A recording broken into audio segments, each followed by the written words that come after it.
Imagine, you've been offered a wish. Anything in the world you can want will be immediately granted. The catch? In return for your wish being granted, you must become a magical girl to fight witches. Madoka Magica is my favorite anime of all time, and the designs of the witches was one of the earliest aspects of the show that I fell in love with. Now, at this moment, even though the show is several years old, I have to place a spoiler warning here. If you haven't seen Madoka Magica, I highly recommend watching it, because it is a great magical girl story. The witches' designs are so fascinating and varied from one another, and once you learn the twist that magical girls become witches once their soul gems go completely dark, suddenly, the witches seem even more fascinating. Now, I love the witches so much I got to thinking, what kind of magical girls were they? There's lots of fan art of what they might have looked like, but I'm more curious about who were they? Let's use Sayaka as an example to show what I'm going to try to solve. Sayaka becomes Octavia von Sendikoff after her soul gem turns completely black. Since we know who Sayaka was as a person, we can understand the reasons behind Octavia's design. Sayaka wished to heal Kyosuke so he could play music again. This explains the concert theme around Octavia. We can even see him conducting the familiars to play the music around her. We also know that your wish translates into what power you have as a magical girl. Sayaka made a healing wish, so she got healing powers. We could even see Octavia use this healing ability. Sayaka used a sword as her weapon, and we can see Octavia using her sword to conduct her concert. Sayaka's grief seed turned black because Kyosuke didn't reciprocate her feelings. See, Sayaka had a massive crush on him, but she fell into depression after he started dating Sayaka's friend, Hitomi. You can see familiars designed like Hitomi dancing around her, and Kyosuke's concert features her in the middle. She's the center of his attention. This also explains her mermaid design. Mermaids in folklore are often the victims of unrequited love. Lastly, Sayaka's grief seed hatched while she was on the train with Kyoko. There are a lot of attacks Octavia uses that utilizes tracks or wheels. By understanding these four elements, we can easily deconstruct the meaning behind Octavia's design. What wish did she make? What was her weapon and magical skill? What was the cause of her soul gem becoming a grief seed? And where did her grief seed hatch? Now, what if we use this method and work backwards with the witches? Try to find the answers to these four questions based off of what we can discern from the witches. Now, I'm only going to go over the witches from the show proper, not the movies or any of the games, so sorry I won't be going over Honolulu's 900 different versions. But if this does well and people want to see it, maybe I'll make a part 2 to this video. So, let's dive into trying to find the magical girls inside of the witches. Gertrude is the first witch we see the girls confront after being approached by Mami and Kyubey. Gertrude is referred to as the Rose Garden Witch, and has a distrustful nature. Her card says she holds roses dearer than anything else, so clearly Gertrude really adores roses, but this is kind of odd. It's not common for people to be so obsessed with something like a flower to the point to make a contract to be around them more. Even her grief seed features a rose with thorns, and looking at Sayaka's grief seed, we can see that they feature the girls' soul gem designs on the top. Interestingly, this isn't a rose for Gertrude, but a butterfly. So why would she have a butterfly when she's so in love with roses? Well, I'm thinking it's related to the wish she must have made. We can see Gertrude using butterfly wings to fly herself around, so I'm thinking that's what her magic power was. Unfortunately, from all the research I've done, there's nothing I can use to figure out what her weapon was. But still, one question solved. So with this, let's see if we can figure out what wish she made to get this power of flight. Now, to try to solve the other questions, we have to start to dissect the elements of Gertrude's labyrinth and her familiars. Her familiars all wear these mustaches, so I'm wondering if there was an important male figure in her life that wore the same mustache. Probably a father figure of sorts. Also, let's take a closer look at her labyrinth. At first I thought it was a rose garden that was where her grief seed hatched, but then I took a closer look and I had second thoughts. Her room Mommy fights her in seems pretty small and closed off. It's kind of a trapping feeling, making it seem like Gertrude's gem hatched inside of a room that she felt trapped in.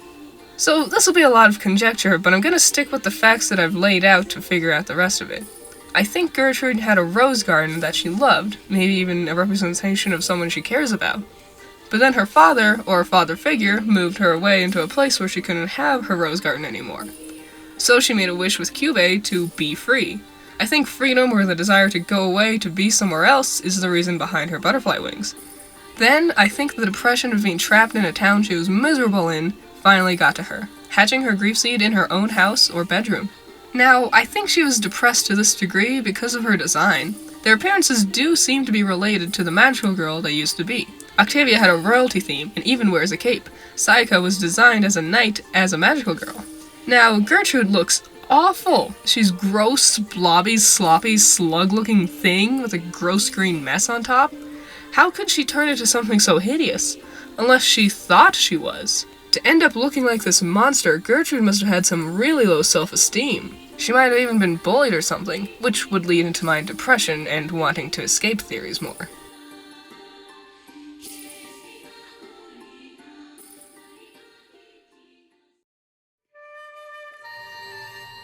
Charlotte is definitely the biggest fan favorite of the witches, being the most notorious for being the cause of Mommy's unfortunate decapitation.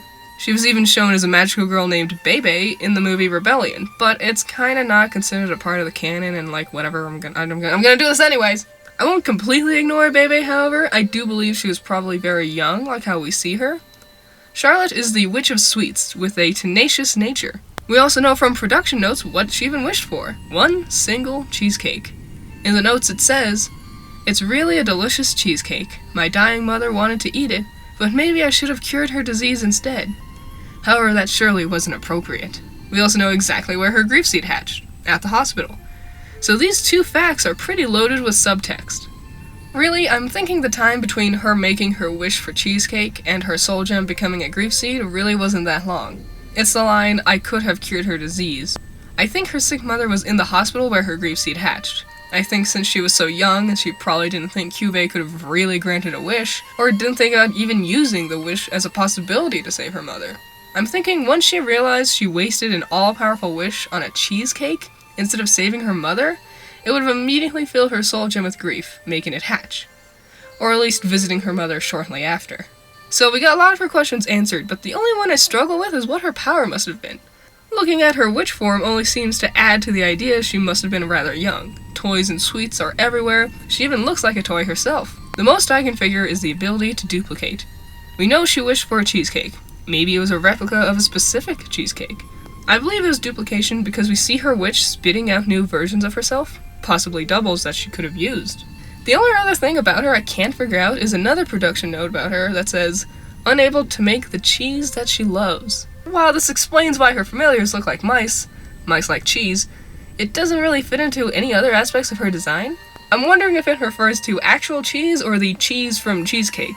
Maybe she's just lactose intolerant or something, I don't know.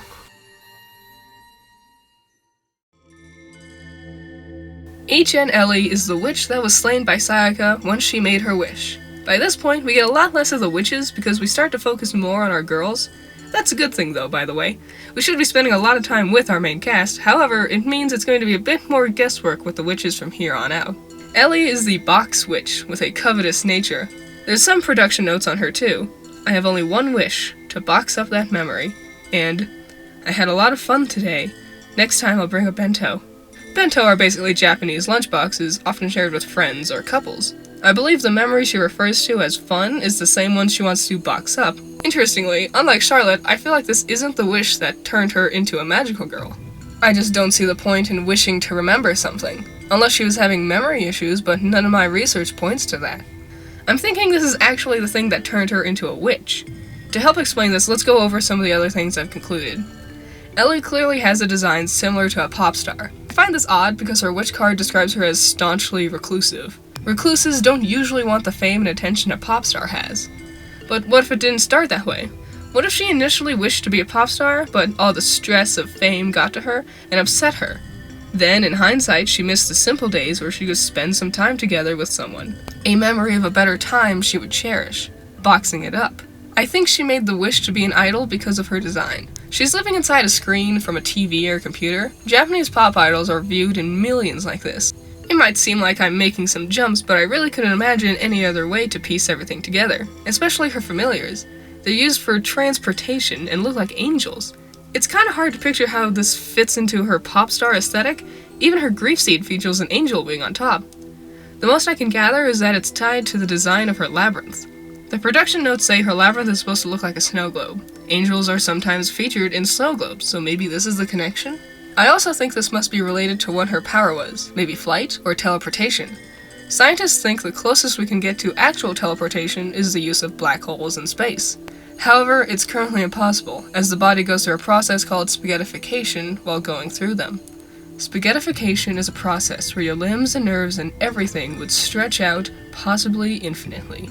While it's definitely not as extreme as that, while Madoka is inside Ellie's labyrinth, we do see her body melt and shift somewhat similar to how the body reacts during spaghettification. Honestly, it's just a shot in the dark though. There's no way to tell for certain.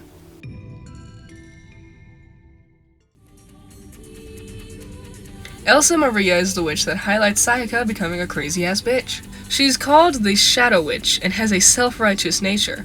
She clearly portrays a very religious design. She's seen praying in front of a cross, and her whole labyrinth also displays a cross-like or stained glass window aesthetic. She also uses a tree-looking attack sprouting from her back. Trees are a common analogy for Christianity, specifically in reference to the tree that bore the forbidden fruit in Adam and Eve. Her grief seed also seems to have a tree on top, but honestly it's kinda hard to tell. Her familiars, named Sebastians, are tasked to blind belief, a sign of ignoring facts to further your own ideals. There are a couple of things about her in the production notes. One line reads, "I wish you, although not seen from me, to be happy."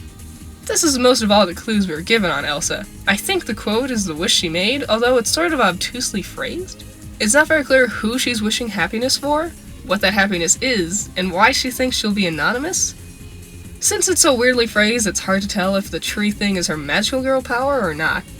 Based on the design of her labyrinth, the most I could guess for where her grief seed hatched was a church, but that's hard to tell, as their labyrinths tend to feature their personalities more than where they're hatched.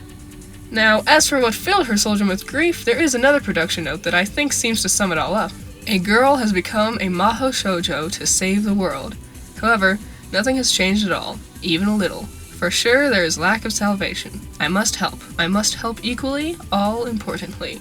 It seems like Sayaka wasn't the first one to make a wish in hopes to do good and save the world, and have it backfire on her.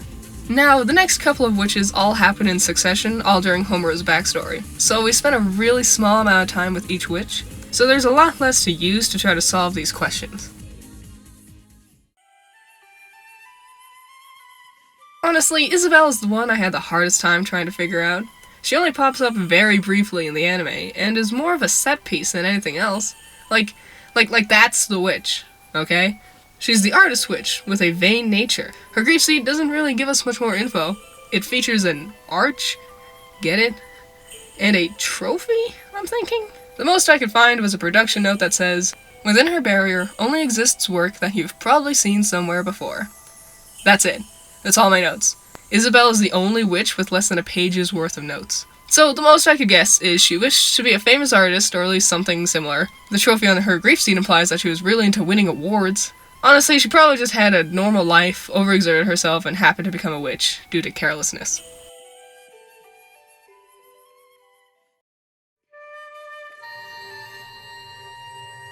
Patricia is seen during Homeru's montage of trying not to suck at being a magical girl. And unlike Isabelle, Patricia actually has a ton of information to go over. She's the class representative witch with an onlooker personality. She looks like a skirt with hands and holds onto clothesline wires. She clearly has similarities to a spider. Even her grief seed features this spider-esque design. On top we see a flower, specifically sakura blossoms. Her familiars are named Matthew, and according to their card, have no control of their own. There's also this production note about her saying, "It's raining again today. How long will I continue to be unlucky for?"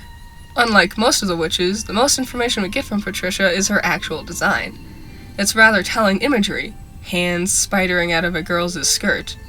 The obvious implications being Patricia was a victim of molestation or even rape. Unfortunately, it would seem this sort of terrible thing would likely be the reason for her soul gem to fill with grief.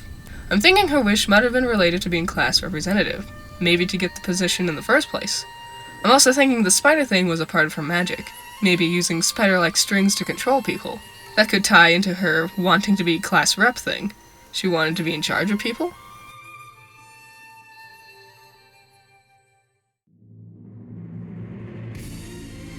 Roberto was the witch Homura exploded.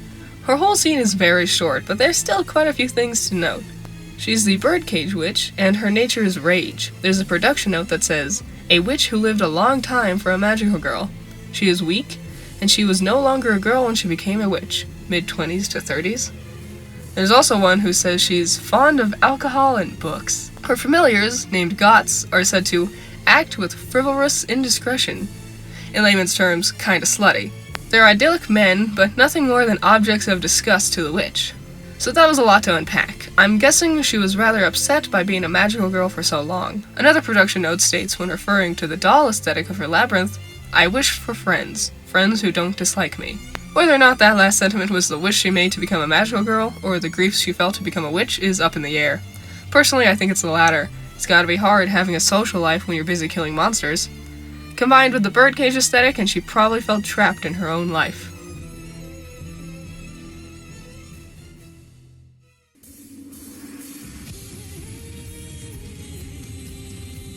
Walpurgis Nacht is the terror that Homura has been again and again trying to stop. She brings with her destruction, leveling the whole city, killing all who stand in her path. She is the stage construction witch and has a helpless nature.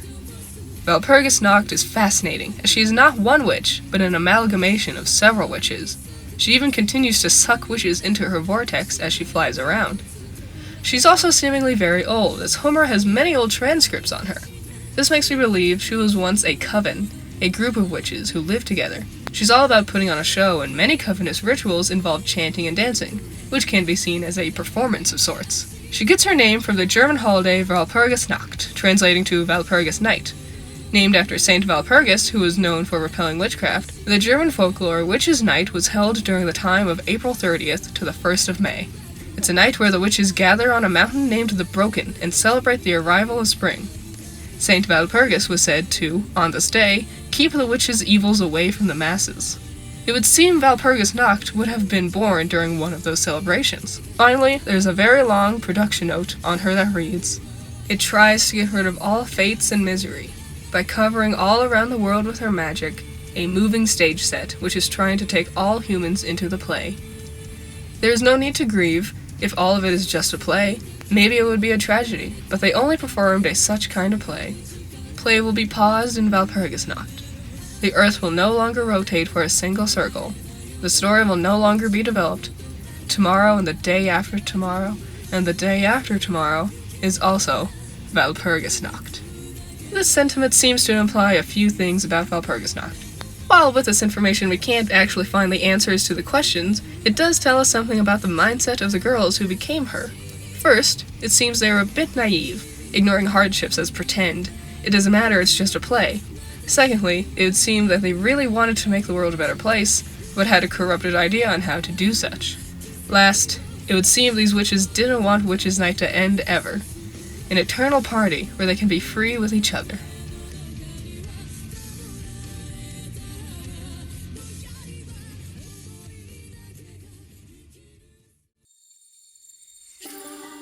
Madoka Kaname, just a sweet girl who became the best friend of someone in need. Homura. Homura wished to turn back time and relive the same nightmare over and over again, just in the hopes of making a timeline where Madoka survives the destruction of Walpurgis Nacht. Since Madoka is the keystone of Homura's time travel, she has become tied to time itself, gifting her with limitless potential and power. Madoka is the one who can make a wish powerful enough to stop Walpurgis Nacht, but all of the effort to do so will immediately drain the power in her soul gem, creating Gretchen. Gretchen is interesting, as she's the only one who we have all the answers for, and none of them. Since she's bound in time, she gets more and more powerful. She also can have vastly different scenarios of making her wish, her powers, her inevitable demise. If Madoka became a witch in the first timeline, there's a big chance she would be totally different from how Gretchen looks. Gretchen is hard to see in the anime, but we can get a better look at her here. The Witch of Salvation. Her nature is mercy. Her bodice is designed to look similar to the cupcake style of her skirt as a magical girl. Her grief seed features a shooting star, a symbol of making wishes. It also has her ribbon on top of a diamond shape. Interestingly, a diamond isn't Madoka's soul gem shape, it's Homura's. There's a possibility the face at the end credits is Gretchen's face, which would explain why we see Madoka curled up in her eye. There's also speculation that this is also Gretchen's face. Honestly, I think it's both. Gretchen also has several traits that tie her to Walpurgis Nacht. Production note states that Walpurgis Nacht is designed to look like the top of an hourglass, and Gretchen is the bottom. The two together symbolize time running out. On top of that, remember when I spoke about the Witch Night celebration on the Broken? The witches would gather on the Broken because of a phenomenon called a broken specter. This happens when something very tall and covered in fog or clouds has light refracting through it. Gretchen's upper torso is designed to look the same as a broken specter. So that was all the witches from the anime. I had a lot of fun going through and trying to find these answers, and I hope you did too.